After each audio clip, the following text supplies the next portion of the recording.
My world shattered when I found Mom's hidden wedding photos. The groom wasn't Dad. And a dark secret hidden for years turned my family upside down. I'm on my phone right now, so please try to ignore any typos. I'm 16, female, and have been living with my mother, 42, female, and my supposed father, 39, male, for the past 16 years of my life.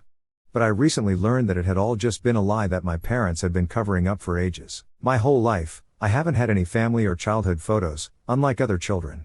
All my existing pictures were taken after the age of 5 or 6. I was told that we lost those albums in a house fire, which I don't remember because it happened when I was very little. Of course, it's all a big fat lie, and I know that now. I uncovered this on my visit to my uncle's, my mom's youngest brother, house last week.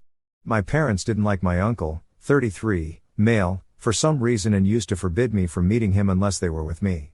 But my uncle is really cool, and he recently bought the newest book in the series that I enjoy reading, so I went over to his house last week without telling my parents. My uncle and I have always been close, compared to my parents, who have always been a little emotionally distant from me. I couldn't figure out why earlier because they seemed to be close to my sister.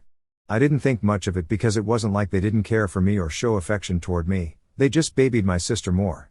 My sister, Riley, is just 2 years younger than me, so earlier I used to find it unfair, but then I got used to it.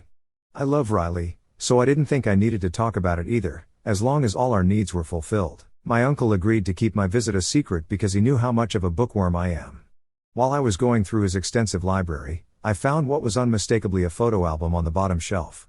It was very obvious that he had tried to hide it behind another book. I grabbed it and started looking through the pages while he made me lemonade, so he wasn't there to stop me. Eventually, I came to a bunch of photos that looked like they were taken at my mom's wedding. I could recognize my mother because she hadn't changed much, but I couldn't recognize the groom at all. It was insane to me at that moment because I knew for a fact that these were my mother's wedding photos since I could place a lot of people from her family, but the groom, who was supposed to look like my dad, didn't look like him in the slightest. When my uncle came back to the room, his face fell when he saw me holding the album. He tried to distract me by talking about the new book, but that strategy wasn't going to work now that I had something much more interesting to talk about. I confronted him and demanded an explanation as to why he had a photo album that contained so many photos of my childhood and past, even my mom's wedding. I'd been told my entire life that we didn't have any pictures from the past, so this seemed suspicious in itself, and then add to that the distinct difference in looks between the groom standing beside my mom and my dad. After a lot of pushing and arguing, my uncle finally told me the truth. He warned me that this wasn't his place to share, but now that I was older, even he felt that I deserved to know. I was intrigued and didn't know what to expect, but whatever it was, I wasn't expecting this. I've only ever known my mom's side of the family but never my dad's side because, according to my mother, my dad had been orphaned at a young age. The relatives that he did know had not expressed any interest in adopting him or helping him, so he was no longer in touch with them. I accepted that as the truth, but after my conversation with my uncle, I learned that my paternal grandparents were still very much alive, and that the whole story was something my parents had made up to keep me from finding out their ugly truth. Apparently, my dad isn't really my dad, he's technically my uncle because my real dad was actually his brother. I never got to meet my biological dad because, by the time my mom had the affair and the divorce was finalized, my dad had already been diagnosed with motor neuron disease. The court hence ruled in my mother's favor, and she got full custody of me. My dad's family wasn't willing to look after me, and my father wouldn't be able to, no matter how much he wanted to, so joint custody was out of the question. He did get visitation rights, but my mother didn't allow him to see me very often, and by the time I was 5 or maybe 6 years old, he had passed away already. I do have some vague memories of him, but I never really processed or acknowledged him as my father because nobody ever told me. The only father figure I'd known was my supposed dad, who's actually my uncle. My mother got married to my dad about 20 years ago after dating throughout high school and college. Since they'd been together for so long, it was a given that they'd eventually get married and start a family. But apparently, my mother wasn't ready for that and resisted the idea of it for ages. It wasn't my dad who ever pressured her, but his family. He'd ask her to turn a deaf ear to it, but she'd get way too worked up. Eventually, she couldn't handle his nonchalance anymore, which led to a lot of fights between them. My mom said that she went to his brother so he could help sort things out between them but ended up relying on him for more than just emotional support. 4 years into their marriage, my mother started an affair with her brother-in-law. She was about to confess to my dad, but then she realized that she was pregnant.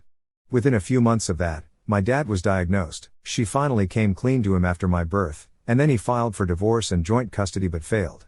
He tried several times afterward, but his appeal was rejected on account of his illness, and so I never really got to spend any time with him, and he never got to be a real dad to me.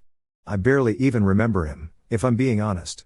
I was his daughter for sure, though, that had been proven by a DNA test, which was probably why my parents never felt very emotionally connected to me, because I only reminded them of my dad, whom they cheated and screwed over. Then Riley was born 2 years later, and by the time I turned 6, my biological dad was gone forever. So that's my wonderful family for you. They went to insane lengths to cover up the truth and make sure I never found out about what they'd done in the past.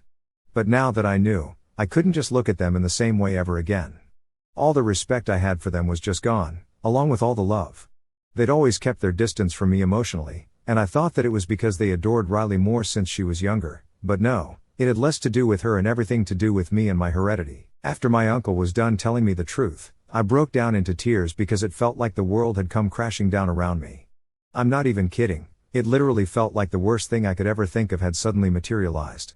I'd always made excuses for my parents' lack of emotional connection with me and had refused to entertain any thoughts of them loving me any less, but as it turns out, it was all true, and the one shot I had at having a real dad had been gone for a really long time. It sucked, but there was nothing I could do to change the truth, so I decided that I was going to move out of my parents' house and stay with my uncle for a while. I couldn't just look at my parents the same way ever again, and I don't think they would have ever told me the truth themselves either. It was purely by luck that I'd found out, and now I wish I hadn't found out at all, really. I made my decision the second I heard the full story from my uncle and requested him to get me my clothes and other belongings from home because I just couldn't bear to see my parents at the time. He agreed, and I didn't have to go back, but my parents did call me as soon as they learned what I was planning to do. They told me that I couldn't live with my uncle because, despite everything, they're still my parents, and they still love me.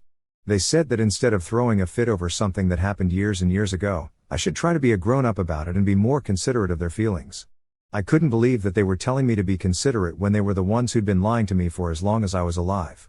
I could have forgiven the lying if they'd done their best as parents, but they didn't even do that and always made me feel inadequate and like I was never going to be enough, no matter what I did. So I lashed out at them over the phone and told them that they were liars and awful parents, and I did not want to see them again. Then I hung up and waited for my uncle to come back home while sobbing my feelings away. My uncle returned an hour or so later, looking guilty about everything. He apologized to me as soon as he came back home with my clothes, laptop, and other belongings that I told him were in the middle of our winter break right now, so I don't need my school stuff for a while, and the ones that are absolutely necessary are already in my locker. My uncle said that he was sorry that he told me everything so suddenly without preparing me for any of it, especially when it wasn't even his place to say anything. It was clear that my parents had torn into him for telling me the truth. He said that I could live with him for a while and think about what I wanted to do next, but I could feel that until you decide to go back to your parents was implied. I didn't say anything to him at the time, but I'm sure he won't be too excited about sharing his house and supporting a 16-year-old until I go to college. I don't like the idea of living with him until college because it's very obvious that he doesn't actually want me around permanently. He's only doing this for me out of temporary kindness. He loves me, and I love my uncle too, but this situation isn't ideal for either of us. There's a lot to think about regarding the future that I didn't take into account when I made my decision. On the other hand, I also do not want to go back to my parents. It's not like they haven't been trying to remedy the situation, but I can tell their attempts are really half-hearted, and it's mostly out of a sense of obligation and moral duty, not because they really miss me and want me back. All their texts and calls are just about how it's impractical for me to run away instead of being a grown-up and confronting the situation so I can just deal with it. They keep coming up with practical reasons that I can't continue to live with my uncle, as if I'm not already aware of those reasons. Not once have they said that they miss me or actually want me back and that they love me. They keep saying I need to be a little more grown-up about this, but hello, I'm not a grown-up at all, so how exactly am I supposed to act grown-up about this? It doesn't even make sense, and honestly, the more they call, the less inclined I feel to go back to them. On their last call, they said that I should come back because it reflects poorly on the family if a teen girl chooses to live with her uncle instead of her parents. It just makes them sound disgusting and perverted. I don't know what to do at this point, and I feel like I might be overreacting here, but again, I don't know. Am I the asshole for refusing to go back to my parents once I learned that my dad isn't actually my biological dad and he's technically my uncle because mom cheated? It's been a couple of days since I posted here. Yesterday, out of frustration, I told my uncle to try and put me in touch with a lawyer so I could at least try to make sense of this mess that I was in. I don't think he'd been expecting that and looked pretty surprised when I brought it up. I couldn't keep it in anymore and ended up crying while telling him how lost I felt. I didn't even intend to cry, but I just couldn't hold the tears back anymore, and they just kept coming as I wiped them away and tried to explain how I was feeling. It had been almost 10 days since I moved in with him, but despite having him around and also having the constant attention of my parents, which I'd always wanted, I'd never felt more alone in my entire life. Yesterday, it just got too much to bear, and I broke down in front of him. Thankfully, my uncle was a lot more understanding than my parents, and he hugged me and consoled me while I was crying. After a while, he was crying too. He told me that he tried his best not to let me in on this nasty secret, but he just couldn't do this anymore. When my parents had found out, they'd been vicious and had attacked him on every possible level. My mother, especially, had been the worst and had called him a weird pervert who wanted to hog my attention. I think that's pretty much the cruelest thing my parents could say. For them to say something so disgusting showed me what kind of people they were and how they didn't care about anyone apart from themselves. I don't even know what kind of person says crap like that about their own daughter and brother. I'm sure they wouldn't even care for me if it wasn't for the fact that they'd actually have to explain my absence to their guests and couldn't just play happy family without me. They're just so incredibly selfish that it's literally infuriating. My poor uncle also had to face the consequences of telling me the truth, and of finding out. We truly were the black sheep of our family, and I'm glad we were because I don't think I'd be content with myself knowing that I fit in with these people. At least Riley's been great to talk to because she doesn't bring up my parents at all. The only thing she said is that she misses having me around, but I can take as much time as I need to come back to her. She specifically said her and not us because she knew I didn't want to come back to our parents. They never made me feel loved or anything close to it, and I could see that very clearly now. My uncle told me I could live with him for as long as I wanted to and has even apologized for making me feel like I wasn't welcome here initially. He got too caught up with his own feelings but totally forgot that what I was going through as a teen was a lot harder. If he was a good human being, then he'd put my struggle above his, which is what he planned on doing now. He's told me that he's going to start talking to lawyers because he wouldn't put it past my mom to try something funny, even if it's at the expense of her own brother's reputation. That's how low people's opinions of my parents are. Also, there have been loads of people in the comments who have told me that I'm overreacting, but I'd just like to tell them that if they can put themselves in my shoes even for a second and tell me honestly that they'd still be okay with their parents after finding out the truth, then I'd believe that I might be overreacting. Unfortunately, they can't do that, so I don't think I'm out of line for reacting the way I am right now. I've been lied to my entire life and cast aside for no fault of mine, so when I find out the truth, I have every right to be pissed about it. My uncle has spoken to a lawyer and has prepared the documents for him to legally adopt me after my parents sign away their rights over me. I told my parents about it last night, and it didn't go well. I called them to inform them that this is what I wanted, but they had an outburst at the very suggestion and called me ungrateful for being so dramatic despite their best efforts. Best efforts? They hadn't even visited me after I'd moved out, so they could give it a rest. I brought that up with them, and of course, the excuses began pouring in. They wanted me to have my space, so they hadn't visited, but now that I was demanding space on a more permanent basis, they were afraid of what other people would say and that they'd find out about how my mother and father were both distinguished cheaters in their prime. It's probably also their biggest and only achievement, I think, as long as you don't count gaslighting your daughter to the point of doubting if her anger toward years of deception is even valid or not. Then that would be another contest for them to win. I don't care if I'm being harsh on them right now. After the things they've said, they totally deserve this and much worse. They're lucky I'm doing it on a platform and venting it all out in a way that still protects their privacy instead of airing their dirty linen in public. I could choose to name and shame them if I wanted to, but that would be too low for me, which is why I'm not doing it. I won't be afraid to do that if they try anything funny, though, so I've steeled myself for that as well. Riley's reaction to my decision to leave has been a mix of emotions. She's not thrilled about it, but she gets why I made the choice, and her understanding means the world to me. Being younger than I am, she's grappling with her own feelings about this upheaval, and I can't expect her to handle it better than I have. I'm still coming to terms with everything myself, so it wouldn't be fair to hold her to a higher standard. I don't resent her for staying with my parents. It's not like she has much of a choice. For her, it's the only viable path forward, and I respect that. She's confided in me that she'll never view them the same way again, not after everything that's come to light. Still, she's determined to make the best of her situation, knowing she can't just walk away like I did. My uncle, as supportive as he is, can't take on the responsibility of caring for 2 teenage girls, and I'm not even sure if that would be legally feasible. My parents have treated Riley decently, unlike their treatment of me, which complicates things further. My uncle and I have laid out a clear ultimatum for my parents. They have 1 week to decide whether they'll relinquish their parental rights peacefully or drag this into a messy court battle. We've made it clear that letting me live with my uncle voluntarily is in their best interest.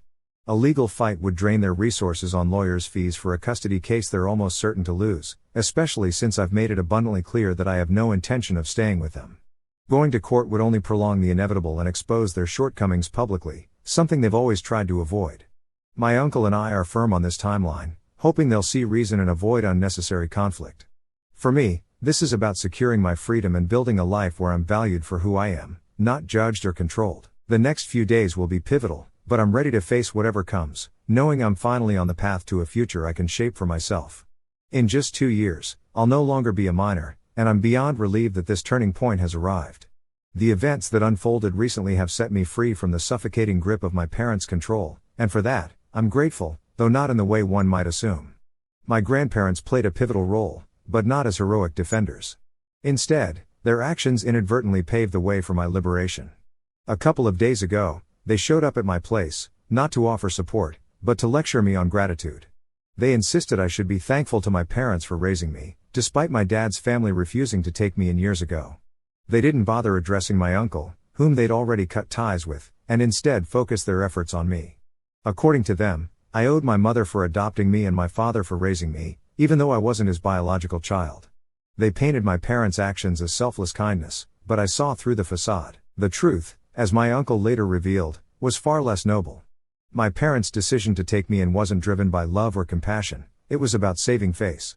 My biological father, who's no longer alive, could have exposed their affair, tarnishing their reputation. To avoid that scandal, they adopted me, not out of care but out of necessity. My uncle, free from the need to keep their secrets, laid bare the reality of their motives. When I confronted my grandparents with this truth, it sparked a fiery argument.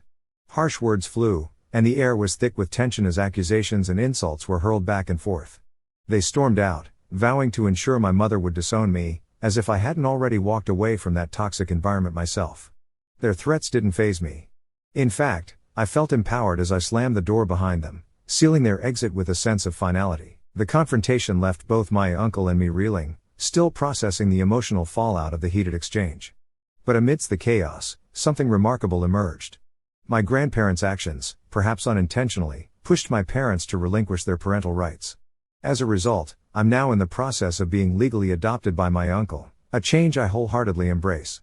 Living with him feels like a fresh start, a chance to rebuild my life on my own terms. The weight of my parents' conditional love, which always came with strings attached, has finally lifted. For the first time in a long while, I feel like I can breathe, unburdened by the need to seek their approval or conform to their expectations. One bittersweet consequence of this upheaval is my strained connection with Riley. She texted me, heartbroken, to say her family had forbidden her from contacting or seeing me. But we're not letting that stop us. We'll still cross paths at school, stealing moments to catch up and support each other. It won't be the same as before, when we could spend hours together, but we're determined to make it work. Whether it's quick chats between classes or secret meetups, we'll find a way to stay connected. Riley's friendship has been a lifeline, and I'm not willing to let it slip away, no matter the obstacles. Looking ahead, I know things will be different, but I'm ready to face whatever comes. The freedom to be myself, without the constant pressure of my parents' judgment, is liberating. I no longer feel the need to prove my worth to people who never truly valued me. Each tear I shed over their neglect and manipulation has led me to this moment of clarity and strength. The pain of the past feels like a distant memory now, replaced by a sense of hope and possibility. Living with my uncle offers a new beginning, one where I can define my own path and build a future free from the shadows of my parents' control. This newfound freedom is worth every struggle, every argument, and every tear. It's the key to a life where I can finally be myself.